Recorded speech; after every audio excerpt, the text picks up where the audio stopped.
We are here for the second in what will be around a 52-part series, journeying week by week through the daily, if I can get everything under control here, the Daily Stoic by Ryan Holiday. This is going to be sort of in tandem on the channel with a 52-ish part series on the Daily Laws by Robert Greene. Now, um,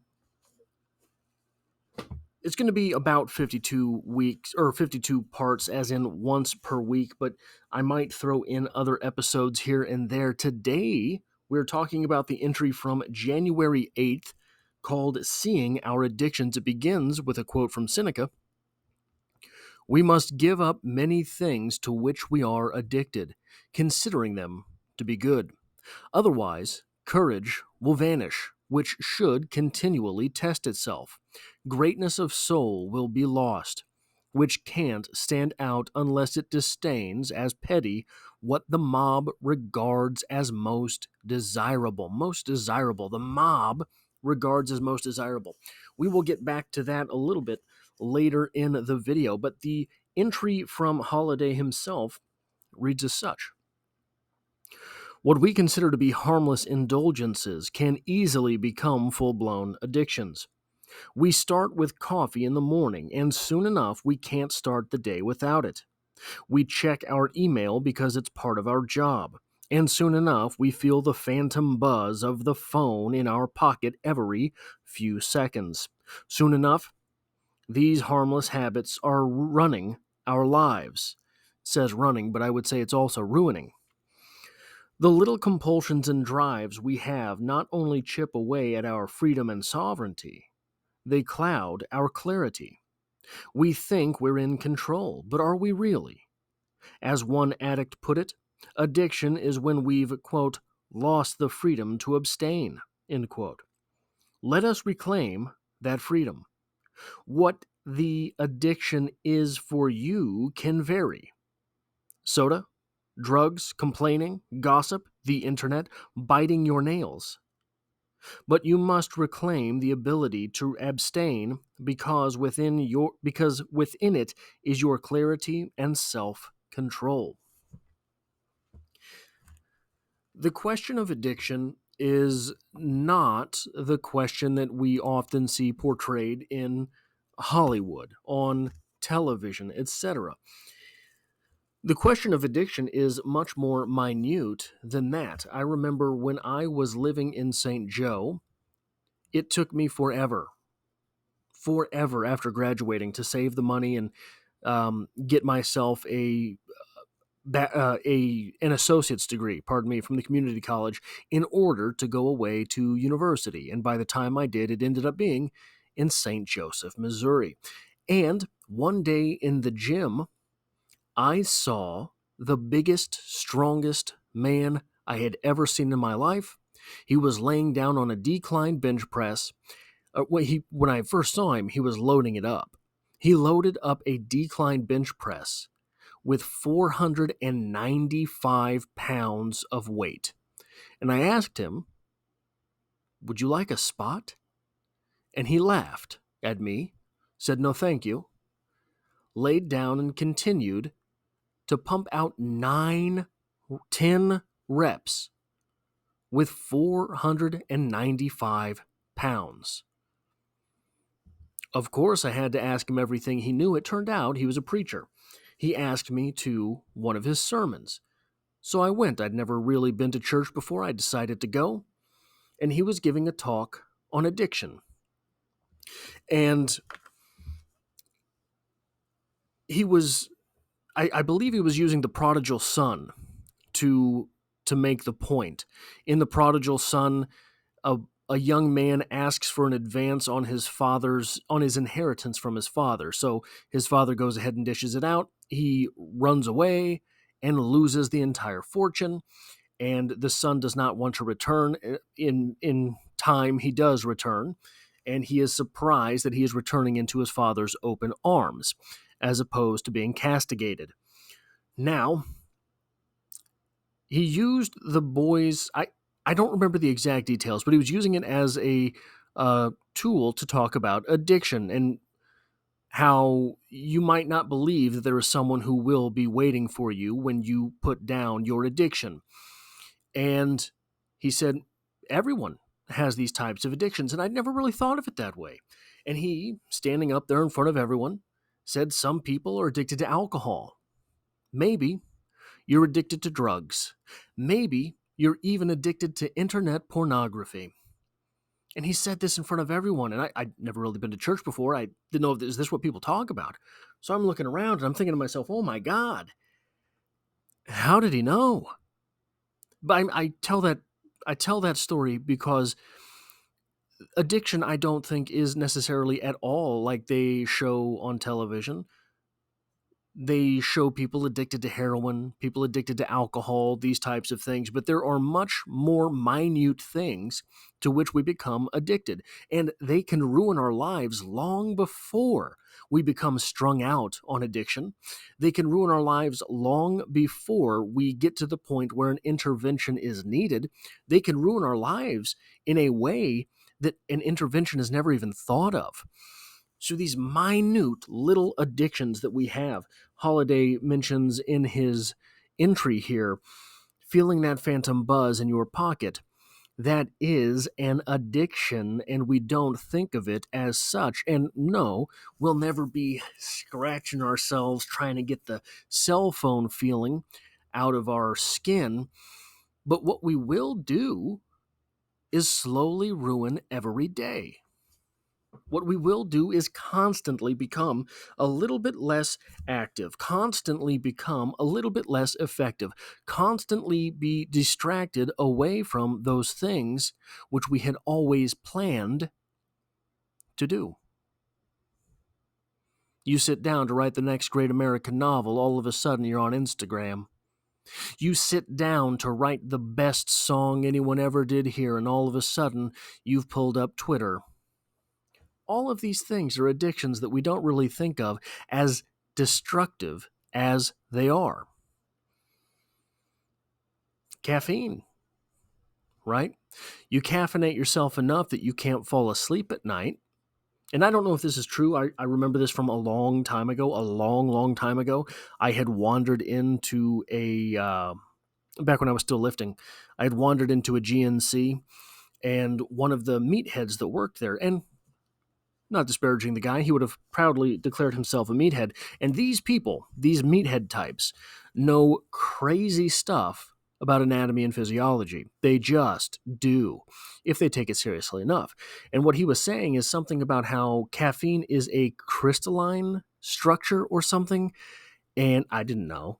And if you don't have enough water in your system, your blood sort of thickens up.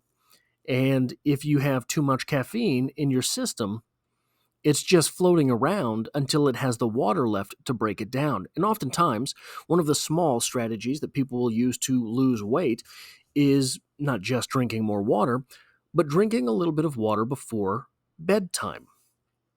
And what ends up happening to them in that case, because they're trying to stay as hydrated as possible, they drink a little bit of water before bedtime, but they had to have 8 coffees to wake up in the morning, and that caffeine is still running through their veins. They drink a little bit of water, it breaks down a little bit more caffeine. All of a sudden, they're not going to bed. They're going to lay down, and they're awake for so much longer. What was I saying? Oh, yeah. So this little habit of drinking too much caffeine can become an addiction that ruins our life day by day, right? Now, I've got number 2 there, the invisibility cloak of pleasure. Now, I think that oftentimes addiction is outright pleasurable. The high that you get from drugs, the mellowing that you get from alcohol, uh, whatever the addiction is, if there is a pleasurable outcome. But I don't think that addiction is all about pleasure in the way that we think about it, in the way that, again, you see on television or the movies. Pleasure, I think, can be in the terms of learned helplessness. There is a comfortability in losing. So for myself, sometimes, so the invisibility cloak of pleasure. You love the taste of your coffee and your energy drinks. Oh, wait, no, I never finished number one. Number one, the universality of addiction. The reason he was in front of everybody saying those things, internet pornography, is not because it was a weird thing to say. It's because addictions are everywhere. We all struggle with them, and it's sometimes difficult to see them because of our struggle with them. We don't see them as addictions. That leads into number two with the if we enjoy that coffee, if we enjoy that energy drink, we tell ourselves we're not addicted because look, there's a couple things I like each day, right? There's just a little bit that I like. So let me have it, right? Let me have my energy drink. Let me have my coffee. And fair enough, as long as it's not ruining you. But that pleasure hit from the addiction makes it invisible. I think there is another part of addiction, however, which is much more dastardly than that. The other side of addiction being those things to which we become addicted that do not become enjoyable.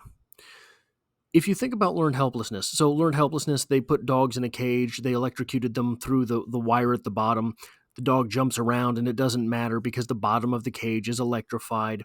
All of a sudden, the dog's defense mechanism is to simply lay down. The dog lays down because there's no escaping the pain. All of a sudden, in the experiment, they draw a line down the middle of the cage. Only half of the cage is electrified, the other half is not. The dog never figures it out because its defense mechanism against the electrocution is to simply lay down. In this case, the dog is not enjoying the pleasure of that electrocution. It has simply become numb to trying to get away from it. It has simply become comfortable in this type of discomfort. Not a proactive discomfort, the way Goggins would tell you, but a passive discomfort. For me, how this manifests is sometimes I'm addicted to being in a crummy mood. If I walk around in a crummy mood, no one tries to talk to me. If I walk around in a crummy mood, I don't have to enjoy life. Enjoying life is so much more difficult than simply letting it pass you by. Interacting with people, for someone who has the disposition that I have, I'm not a social individual. For me, interacting with people is very painful. If I walk around with a scowl on my face, I never have to figure it out. I never have to interact with those people. And it becomes an addiction. It becomes me walking around my apartment alone with that scowl on my face. It becomes me going out in public to do my grocery shopping with that scowl on my face. It becomes my entire life is that scowl and zero interactions because it's more comfortable for me that way. That type of learned helplessness. I am not socially fit. Instead of getting into social fitness, I just walk around looking like a jerk all the time, and I never have to whip myself into that type of shape. Now, the number 3 note here that I have is kill vices, build virtues. In the absence of these addictions, we not only have the freedom, but the responsibility to build virtue. That is to say, in the absence of getting drunk every night, which I had a problem with alcohol in my mid-20s. In the absence of getting drunk every night, I had to build virtue and become better on my own. I had the time to write and rewrite, to read and to study in so much deeper a fashion than I had before. And I had the responsibility at that point to do so. That is my life. It's the only one I have. It is my responsibility to build the fortress of me tall enough to help the people around me. With all of these vices creeping in, finding that type of space and time and ability becomes very, very difficult. Finding that type of space and time and ability to harbor someone else, to make someone else's life better, becomes null and void. Spending all my time drunk, I did not have the wherewithal to really make progress on the responsibilities that I have in the universe.